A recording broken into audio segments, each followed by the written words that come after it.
I've always believed that life is a series of patterns, like the way the morning light filters through the blinds in our bedroom, casting thin, predictable stripes across the hardwood floor. For 16 years, those patterns defined my marriage to Claire. We had our routines. Coffee at 6:45 a.m., her in her pressed blouses, me in my faded button-downs, both of us sipping from mismatched mugs while the kids bickered over cereal. We'd kiss goodbye at the door, her lips soft and familiar, a promise of the evening to come when we'd collapse onto the couch, her feet tucked under my legs, sharing a glass of wine and stories about our day. It was a good life, a steady one, built on trust and the quiet certainty that we were in this together. But patterns, I've learned, can hide cracks, and trust can be a fragile thing, easily shattered by a single misstep. My name is Daniel Harper, and I'm 42 years old, a structural engineer with a knack for spotting flaws in blueprints. I've spent my career ensuring bridges don't buckle and buildings don't crumble. But I never thought to check the foundation of my own home. Claire and I met in college, back when she was a literature major with a laugh that could light up a room and I was a lanky kid with a calculator and a dream of building something lasting.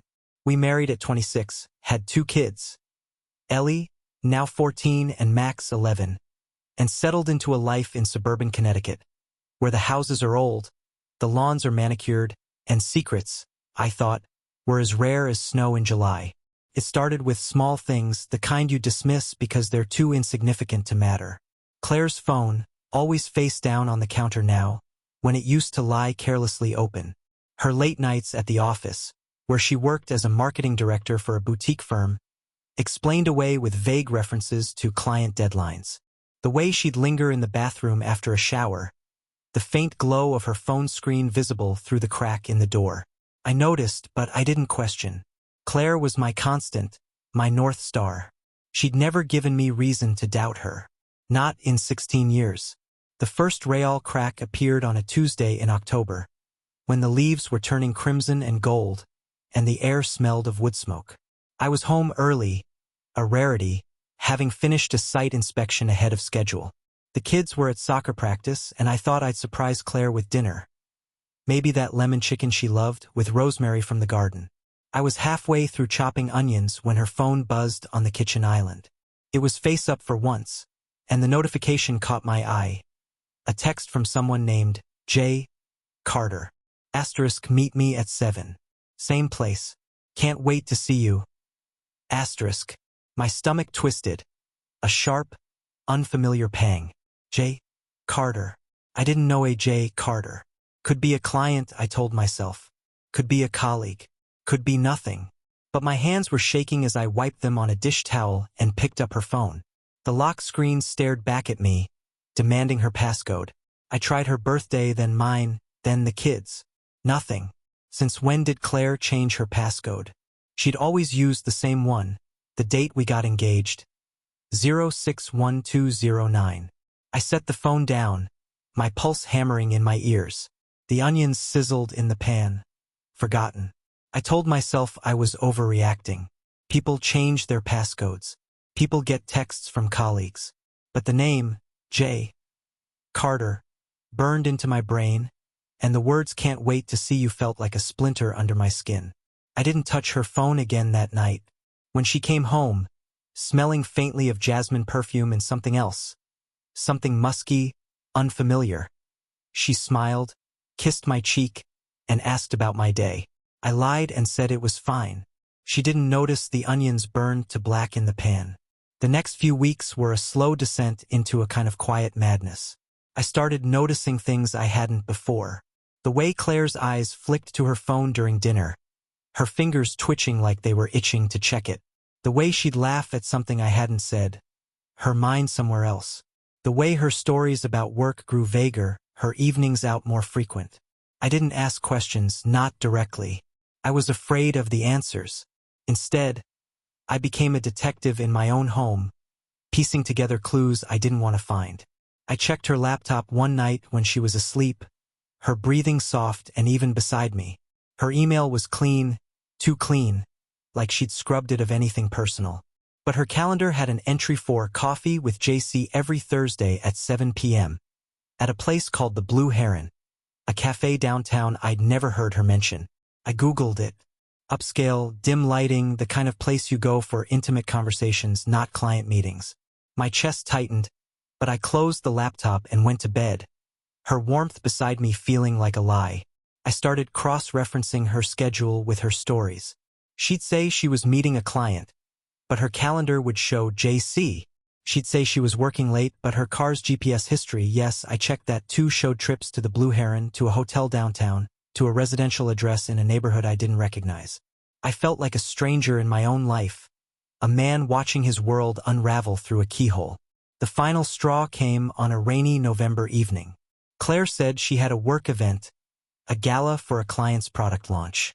She wore a black dress, one I hadn't seen before, with a neckline that dipped lower than anything she'd worn in years. She looked beautiful, radiant even, her hair swept up, her eyes bright with something I couldn't name. I offered to drive her, but she waved me off, saying she'd take an Uber. "Don't wait up," she said, her smile tight, and then she was gone, the door clicking shut behind her. Couldn't stay still. The kids were at a sleepover, and the house was too quiet, the kind of quiet that amplifies every doubt. I grabbed my keys and drove to the Blue Heron, telling myself I just needed to see her, to know she was where she said she'd be. The cafe was warm, crowded, the air thick with the scent of espresso and cinnamon. I scanned the room, my heart pounding. She wasn't there. I waited, sipping a coffee I didn't taste, until the barista started giving me side-eye. At 9 p.m., I left, drove to the hotel from her GPS history, a sleek boutique place called the Ellison. The lobby was all glass and chrome, the kind of place that screamed discretion. I asked the concierge if there was a gala tonight. He looked confused. "No events tonight, sir," he said. "Just regular guests." I drove home, my hands gripping the wheel so hard my knuckles ached. When Claire came back at midnight, her lipstick smudged, her hair slightly mussed, she said the gala was exhausting but fun. I nodded, my throat tight, and said I was glad she had a good time. That night, I lay awake, her body curled against mine, and I knew she was slipping away, that the woman I loved was sharing pieces of herself with someone else. Someone named J. Carter. The next morning, I did something I'd never imagined I'd do. I hired a private investigator. His name was Frank Russo, a gruff man in his 50s with a voice like gravel and eyes that had seen too much. I found him through a colleague who'd used him for a business dispute. Frank didn't ask many questions, just took Claire's photo, her schedule, and a retainer. "Give me a week," he said. "You sure you want to know?" I nodded, though I wasn't sure at all. That week was torture. I went through the motions: work, soccer games, helping Max with his science project. But my mind was elsewhere, replaying every moment with Claire, searching for the moment things changed. I thought about confronting her, demanding answers, but I couldn't. Not yet. I needed proof, something undeniable, because a part of me still hoped I was wrong, that J. Carter was a client, a friend, a misunderstanding. Frank called on a Friday, his voice clipped. "Got what you need. Meet me at my office, 3 p.m. I left work early, my stomach churning. His office was a cramped space above a deli, smelling of pastrami and stale coffee. He slid a manila envelope across his desk, his expression unreadable. "It's all there," he said. "Photos, timestamps, addresses. You want me to walk you through it?" I shook my head, took the envelope, and left. I didn't open it until I was in my car, parked in an empty lot by the river. The photos were like a punch to the gut. Claire, my Claire, laughing with a man in a tailored suit, his hand on her lower back as they entered the Ellison. Another of them in a car, her head on his shoulder. A third, blurry but unmistakable, of them kissing outside a brownstone, her arms around his neck, his hands in her hair. The man was tall, mid-40s, with dark hair and a jawline that looked like it belonged in a cologne ad. J. Carter, I presumed. Frank's report confirmed it. James Carter, 44, a partner at a law firm downtown, married, no kids. They'd been meeting for at least 3 months, maybe longer. Hotels, restaurants, his apartment when his wife was out of town. The details were meticulous, clinical, a timeline of betrayal. I sat there, the envelope in my lap, the rain streaking down my windshield. I didn't cry. I didn't yell. I just felt empty, like someone had carved out my insides and left a hollow shell. I thought about our wedding, the way Claire had looked at me under the oak tree where we said our vows, her eyes full of promises. I thought about our kids, about the life we'd built, the plans we'd made. And I thought about James Carter, a man who'd taken something that was mine, who'd slipped into my life like a thief and stolen my wife. I drove home, the envelope tucked under the passenger seat. Claire was in the kitchen when I got there, humming as she chopped vegetables for dinner. "You're home early," she said, smiling. "Rough day." I looked at her, really looked, and saw the lie in her eyes, the ease with which she wore her mask. "Yeah," I said, my voice steady. "Rough day." I didn't confront her. Not then. But as I watched her move around the kitchen, so sure of her secret, I felt something shift inside me. Not just pain, not just anger, but something colder, sharper. A need to make things right, to balance the scales. I didn't know how yet, but I knew one thing. James Carter and maybe even Claire would pay for what they'd done. And I'd make sure it hurt. The days after opening Frank's envelope were a blur of rage and restraint. A tightrope walk between wanting to scream the truth in Claire's face and needing to bide my time. I couldn't look at her without seeing those photos. Her lips on James Carter's, her hand in his, the way she leaned into him like he was her anchor. But I didn't confront her. Not yet. Confrontation would be too easy, too quick.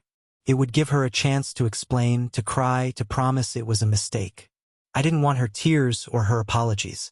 I wanted her to feel the weight of what she'd done, to understand the cost of breaking us. And I wanted James Carter to suffer most of all. I'm Daniel Harper, the man who builds bridges that don't fall, who calculates load-bearing capacities to the decimal point. Precision is my trade, and I decided to apply it to this. Revenge, I realized, wasn't about shouting or throwing punches. It was about engineering a collapse, methodical, inevitable, devastating. I spent the first week after Frank's report gathering information, treating my life like a project site where every detail mattered. I didn't sleep much. The kids noticed I was quieter, but Claire didn't. She was too busy with her secret life, her phone buzzing with messages she thought I didn't see. I started with James Carter. Frank's report gave me a head start. James Michael Carter, 44, partner at Kessler & Dunn, a law firm specializing in corporate litigation. His office was in a glass tower downtown, his home a brownstone in Westville, where he lived with his wife, Margaret, a pediatric surgeon. No kids, 2 dogs, a life polished to a high shine. Social media filled in the gaps. His LinkedIn was a shrine to his ego, posts about case wins, photos at charity galas, a TEDx talk on ethics in law. His Instagram, private but accessible through Margaret's less secure account, showed a man who liked expensive whiskey, golf, and weekend trips to the Cape. Margaret's posts were different. Hospital fundraisers, her dogs, a rare photo of James with a caption about my rock. Poor Margaret. She didn't know her rock was crumbling. I cross-referenced Claire's calendar with James's public schedule, piecing together their affair like a puzzle. Thursdays were their night, always the Blue Heron or the Ellison, sometimes his brownstone when Margaret was on call. I drove by the brownstone one evening, parking across the street. It was a handsome place, ivy climbing the brick, a wrought iron gate guarding the front. I imagined Claire slipping through that gate, her laughter echoing in the dark. My hands tightened on the steering wheel until my knuckles turned white. I didn't go inside. Not yet. The plan began to take shape in my head, not as a single act but as a series of calculated moves, each one designed to expose, humiliate, and destroy.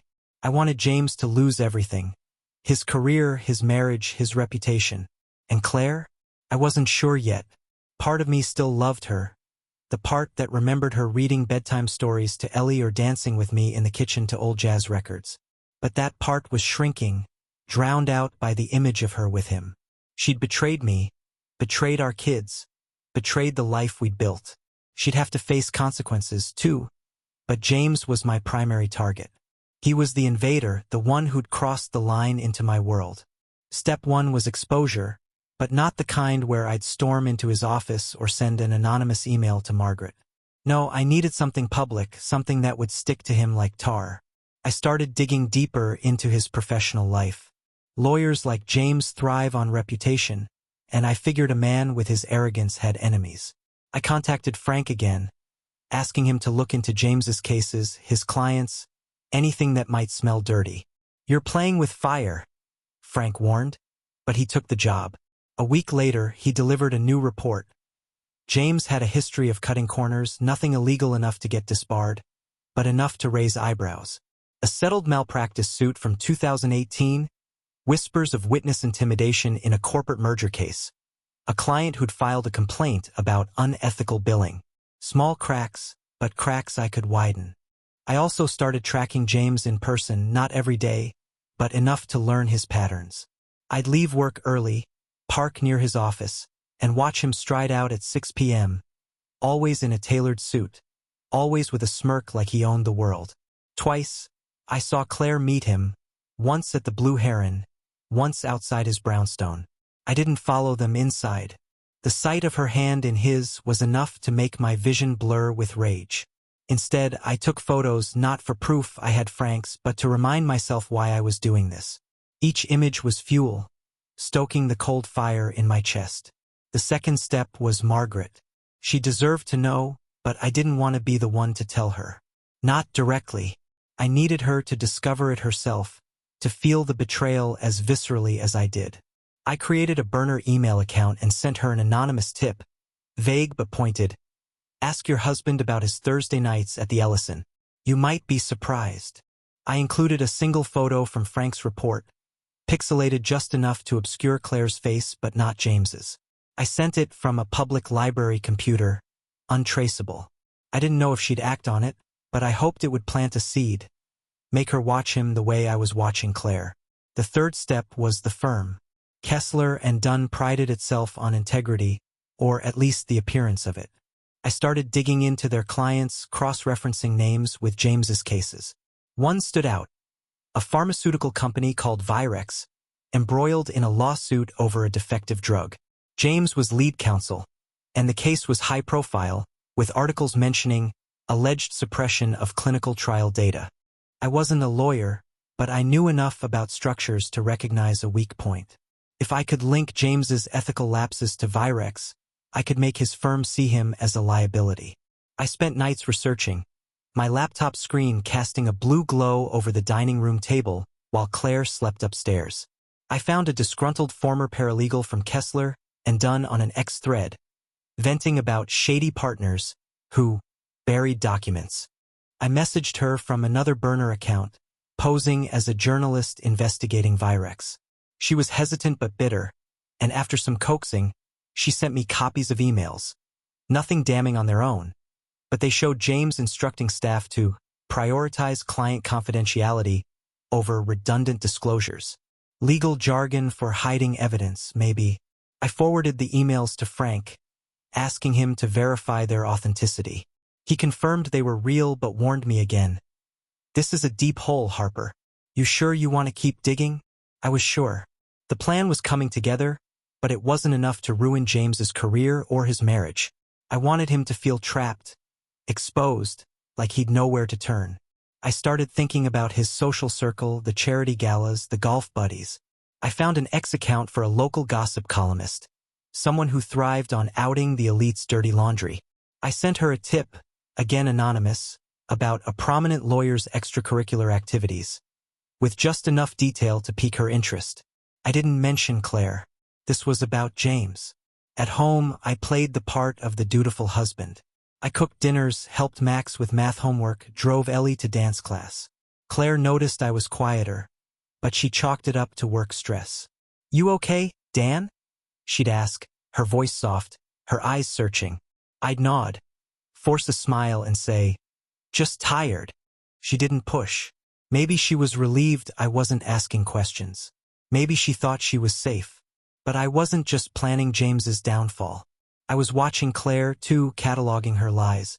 She'd started wearing new perfume, something sharper than her usual jasmine. She'd bought new dresses, lacy things I never saw her wear at home. She was happier, lighter, like a weight had been lifted. It made me sick to think that weight was me, our marriage, our life. I started keeping a journal, not just of her schedule but of my feelings, the raw, ugly truth of what her betrayal was doing to me. I wrote about the kids, how I'd explain this to them when the time came. I wrote about the future, how I'd rebuild without her. It was therapy in a way, but also a reminder of why I couldn't stop. One night, I followed James again, this time to a bar where he met a group of men. Lawyers, probably, from their suits and loud laughter. I sat in a corner, nursing a beer, my cap pulled low. He was the center of attention, gesturing with his glass, his voice carrying over the crowd. I imagined walking up to him, spilling his drink, telling him I knew, but I didn't. Instead, I took a photo and sent it to the gossip columnist, captioned, "Wonder if his wife knows how he spends his nights. Small moves building pressure." By mid-December, the cracks were spreading. Margaret had started following James's ex account, liking posts she hadn't before, as if checking his activity. The gossip columnist posted a cryptic tweet about a lawyer who plays dirty in and out of court. And Frank called with news. The Virex case was heating up, with a whistleblower claiming suppressed data. James's name wasn't public yet, but it would be. I could feel the structure weakening, the beams starting to buckle. But I wasn't done. I wanted James to know someone was watching, to feel the noose tightening. I sent him an anonymous note, typed and mailed from a post office across town. "Your secrets aren't safe. Thursday nights won't stay quiet forever." I didn't sign it. Let him sweat. Let him wonder. At home, Claire was oblivious, still humming through her days, still slipping out to meet him. I watched her, my heart a tangle of love and hate. I didn't know what I'd do about her yet. Divorce? Confrontation? Something else. But I knew she'd feel the fallout when James's world collapsed. For now, I kept building, calculating, waiting for the perfect moment to bring it all down. The winter of 2025 was brutal, the kind of cold that seeps into your bones and makes you feel like you'll never be warm again. It matched the chill inside me, the icy resolve that had hardened over the months since I'd opened Frank's envelope. I'm Daniel Harper, the engineer who builds unyielding structures, but now I was dismantling one, James Carter's life, and with it, the illusion of my marriage to Claire. My plan had been meticulous, each move a carefully placed charge designed to bring down the man who'd stolen my wife and the woman who'd let him. By January, the cracks I'd seeded were widening, and I was ready to detonate. The first blow landed on a Wednesday, when the gossip columnist I'd tipped off published a blog post. It was vicious, cloaked in just enough innuendo to avoid a lawsuit but sharp enough to cut. A certain Westville lawyer, known for his courtroom swagger, has been spotted in compromising corners of the Ellison Hotel. Sources say his Thursday night meetings aren't with clients, and his wife might want to check his calendar. No names were dropped, but the comments section on X erupted with speculation, James's initials floating like shrapnel. I watched the post spread, retweeted by local influencers, liked by people who knew him. I imagined him reading it, his smirk fading, his phone buzzing with questions he couldn't answer. Margaret, his wife, was already on edge. My anonymous email had done its work. Frank, who I'd asked to keep tabs on her, reported she'd hired her own investigator. She'd stopped posting about James on Instagram, her captions now limited to her dogs and hospital events. I felt a pang of guilt for her. She was collateral damage, a woman blindsided like I was, but it was fleeting. James had made his choices, and Margaret's pain was on him, not me. The Virex case was my second charge. The whistleblower's claims had hit the news, and James's name surfaced in a leaked memo, tied to questionable document handling. Kessler and Dunn issued a statement distancing themselves, but the damage was done. Clients started pulling back, and Frank heard through a contact that the firm's partners were quietly discussing whether James was a liability. I didn't stop there. Using another burner account, I sent the paralegals' emails to a rival firm's ethics committee, anonymized but with enough context to raise red flags. Let them dig. Let them bury him. But the real strike, the one I'd been building toward, was personal. I wanted James to face me, to know who'd unraveled his life. I planned it for a Thursday, their night at the Blue Heron. I'd learned from Frank that James and Claire were meeting there at 7 p.m. A routine so predictable it was almost insulting. I spent the day preparing, my hands steady despite the storm in my chest. I told Claire I had a late meeting, kissed her forehead, and left before she could see the lie in my eyes. The kids were at my sister's, a precaution I'd taken to keep them out of the fallout. At 6:45, I parked across from the Blue Heron, my car blending into the evening traffic. The cafe's windows glowed gold, casting shadows of couples leaning close over candlelit tables. I saw them before they saw me. Claire in a burgundy dress, her hair loose, James in a navy blazer, his hand grazing her arm as they laughed. My stomach churned, but I swallowed it down. I'd brought a small package, a manila envelope like the one Frank had given me, but this one was for James. Inside were copies of the photos, the emails, the note I'd sent him. On the front, in block letters, I'd written, "Your secrets are out." I waited until they stepped outside, their coats pulled tight against the January wind. Claire's laughter carried across the street, and for a moment, I saw the woman I'd married, the one who danced with me under fairy lights at our wedding. Then James put his arm around her, and she was gone again, a stranger wearing my wife's face. I crossed the street, my steps deliberate, the envelope in my hand. "James Carter," I said, my voice calm, almost polite. He turned, his smile faltering when he saw me, a man he didn't know but whose eyes must have told him everything. "This is for you," I said, handing him the envelope. Claire froze, her face paling as she recognized me. "Daniel?" she whispered, her voice trembling. James opened his mouth, but I cut him off. "Read it later," I said. "You'll want to." I looked at Claire, her eyes wide with panic, and added, "You should go home, Claire. We need to talk." Then I walked away, leaving them standing there, the envelope a ticking bomb in James's hands. I didn't go home. I drove to a bar on the edge of town, a dive where no one knew me. I ordered a whiskey and sat in a corner, replaying the moment. Claire's shock, James's confusion. It wasn't enough, not yet, but it was a start. My phone buzzed with texts from Claire. "Asterisk, where are you? We need to talk. I'm so sorry." Asterisk, I didn't reply. Let her stew. Let her wonder what I knew. The next morning, the gossip columnist's blog exploded with a follow-up. "Our Westville lawyer's Thursday nights just got messy. Sources say his wife confronted him, and his firm's on the verge of cutting him loose. Margaret had acted faster than I'd expected. Frank confirmed she'd kicked James out, and his brownstone was now her domain. The Virex case was unraveling, too, with a class-action lawsuit naming James personally. His career was teetering, his marriage in ruins. I felt a grim satisfaction, but it wasn't enough. He'd taken something from me, and I wanted him to feel that loss in his marrow. Claire was waiting when I got home, her eyes red from crying, her phone silent for once. "Daniel," she started, but I held up a hand. "Not yet," I said. "I know everything. James Carter, the Ellison, his brownstone. 3 months, maybe more." Her face crumpled, and she sank onto the couch, sobbing. "It was a mistake," she said. "I didn't mean for it to happen." I didn't respond. Her words were hollow, a script I'd predicted. I let her talk, let her spill apologies and excuses, but I was already planning the final piece. For James, the end came swiftly. The ethics committee launched an investigation, and Kessler and Dunn suspended him pending review. The gossip columnist kept the pressure on, her posts now naming him outright after a source leaked his identity. His social circle turned on him.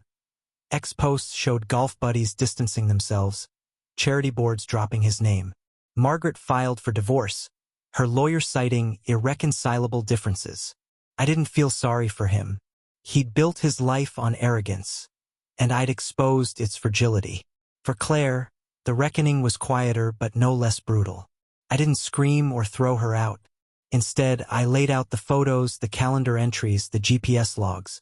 I told her I'd known for months, that I'd watched her lie to my face. "You broke us," I said, my voice steady. You broke the kid's trust, too. She begged me to forgive her, to go to counseling, but I wasn't ready to decide her fate. I told her to move out, to stay with her sister until I figured out what came next. She packed a bag, crying, and left. The house felt empty without her, but it also felt clean, like I'd swept out a poison. The kids were the hardest part.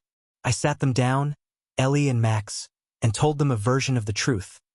Mom and I were having problems, and she'd be staying somewhere else for a while.